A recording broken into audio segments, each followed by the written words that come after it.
Hey guys, welcome to tech activity. RRB officer scale 1 का pre का जो paper होने वाला है कुछ दिनों में 5 नवंबर एंड 6 नवंबर को।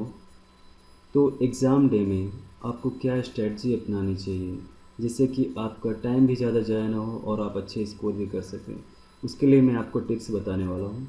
ये पार्ट 1 है, इसका पार्ट 2 भी है, आप देख सकते हैं, इसकी लिंक लास्ट में दी गई हुई है।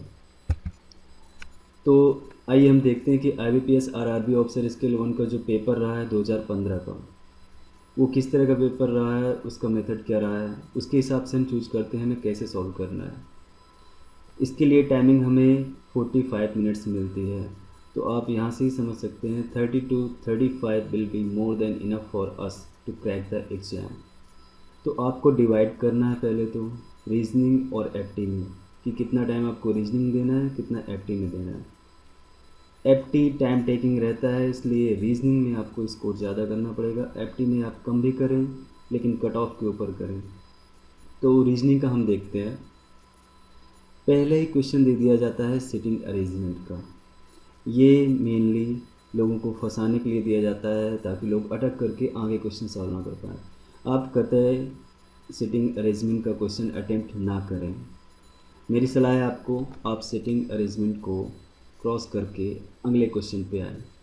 तो यहाँ पे अगर आप देखें 6 to 10 दिया हुआ है, इसमें ब्लड रिलेशन से क्वेश्चन दिए हैं। हालांकि 6 7 अलग क्वेश्चन है, 8 9 10 ब्लड रिलेशन से रिलेटेड है। तो आपको ब्लड रिलेशन के क्वेश्चंस पहले अटेंड करने हैं। ये काफ़ी इजी है और ज़्यादा टाइम टेकिंग भी नहीं है। तो ब्लड रिलेशन के यहाँ पे 3 क्वेश्चन आए हुए हैं और 6 और 7 नंबर में जो है वो अदर क्वेश्चंस है जो कि अल्फ़ाबेटिकली रिलेटेड है। उसके 2 क्वेश्चन है जो कि ईजी है। और फिर उसके नीचे आता है कोडेड लैंग्वेज। उसके बाद आप कोडेड लैंग्वेज अटेंड कर सकते हैं या फिर आप कोडेड लैंग्वेज को लास्ट के लिए भी छोड़ सकते हैं।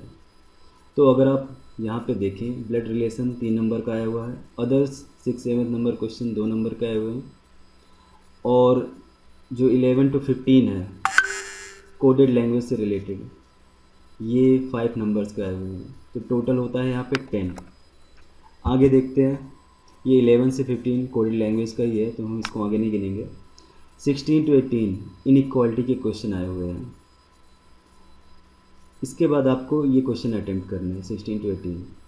ये थोड़ा टाइम लेते हैं बट ये इतने ज़्यादा भी टफ़ नहीं होते, तो आप इनको ईजिली सॉल्व कर सकते हैं। इसके अलावा 19 और 20 में जो है ये आपके थिंकिंग बेस्ड क्वेश्चंस होते हैं। इसमें एक पैसेज दिया रहता है और नीचे 4 ऑप्शन दिए रहते हैं। उस पैसेज के अनुसार पे आपको करेक्ट ऑप्शन पे क्लिक करना है। फिर इसके आगे अगर देखें आप 21 क्वेश्चन जो है वेन डायग्राम से रिलेटेड है, जैसे कि all forms are houses, all houses are jungles. इनका वेन डायग्राम बना करके इनको सॉल्व किया जाता है। तो इससे रिलेटेड 3 क्वेश्चन आए हुए हैं 21 22 23 में, आगे आपको दिखाऊंगा। तो अगर हम यहाँ देखें 16 से 18 इनइक्वालिटी के 3 क्वेश्चन हो गए, 19 20 2 अदर क्वेश्चन हो गए और वेन डायग्राम से रिलेटेड 3 क्वेश्चन हो गए। तो टोटल आपको कितना हुआ 7।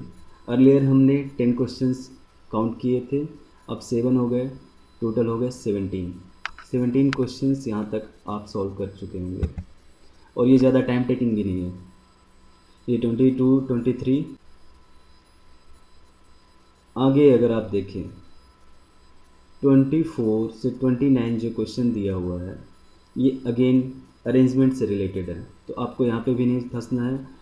और 32 34 जो है वो भी अगेन इसी से रिलेटेड क्वेश्चन हैं, तो आप सीधे इसको क्रॉस कर सकते हैं। आगे आइए आप 35 से 38, ये जो क्वेश्चन है इसमें स्टेटमेंट्स दिए रहते हैं और कंक्लूज़न दिए रहते हैं। कंक्लूज़न के आधार पे आपको बताना रहता है कि या तो पहला सही है या तो दूसरा सही है या दोनों सही हैं या फिर कोई भी सही नहीं है। इस तरह के क्वेश्चन ये सिलोजिज्म कहलाते हैं। सिलोजिज्म से रिलेटेड क्वेश्चन आपको 4 आए हुए हैं, 35 to 36 और 37 to 38। तो ये क्वेश्चंस ईजिली सॉल्व हो जाते हैं और इनमें ज़्यादा टाइम भी नहीं लगता है। तो इसके 4 क्वेश्चन आप अटेम्प्ट कर सकते हैं। Earlier it was 17 and now 4, so total is 21।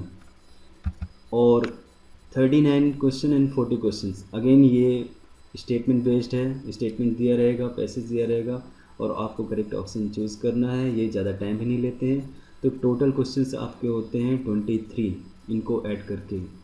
Reasoning में 23 होंगे मोर देन इनफ आपके लिए। Maybe around it will take 30 minute, लेकिन अगर आप 30 मिनट देकर भी 23 क्वेश्चंस करते हैं और सिटिंग अरेंजमेंट के बिल्कुल भी आपको क्वेश्चन छूने नहीं है, क्योंकि वो दिए ही इसलिए जाते हैं ताकि आप फंस सकें, इनका पासिंग मार्क्स से कोई लेना देना नहीं है। तो रीजनिंग के आप 23 क्वेश्चंस किए जैसे मैंने बताए हुए हैं, ये पिछले पैटर्न पे आधारित है।